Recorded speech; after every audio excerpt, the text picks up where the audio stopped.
everybody, it's a wow moment. Words of wisdom from Two Shoes. And I've got my friend with me today. His name is Solely with a Soul. And we're going to have a little bit of fun with you today on Words of Wisdom. Solely said, do you know what the difference is between crimson and Clemson? Solely, I have absolutely no idea. Solely said, I suppose a W. Oh, be careful, Solely, be careful. We've got Alabama fans out there that loves to watch Words of Wisdom on a weekly basis, especially Teresa Singleton, so be very careful. Sorry about that, Teresa.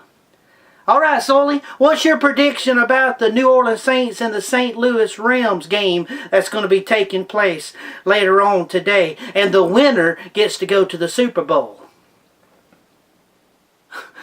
Solely said he knows that the Saints are going to beat the Rams. Well, how can you be so confident about that, Solely?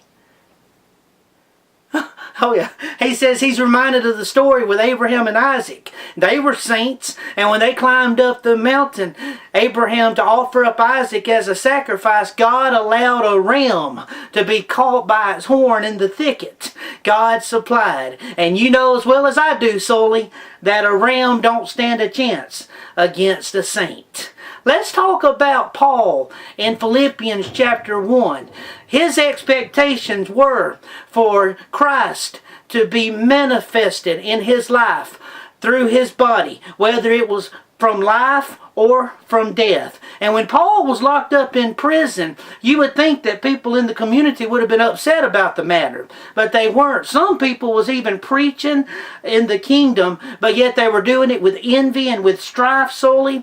And believe it or not, they allowed themselves to preach in a wrong manner. But because they were being kind of ugly, trying to make Paul in more affliction than he already was, Paul said it did not trouble him because he knew that Christ was being preached, and that's all that mattered to him. And that's what Paul said. For me to live is Christ, and for me to die is gain. Solely, do you know what all this means?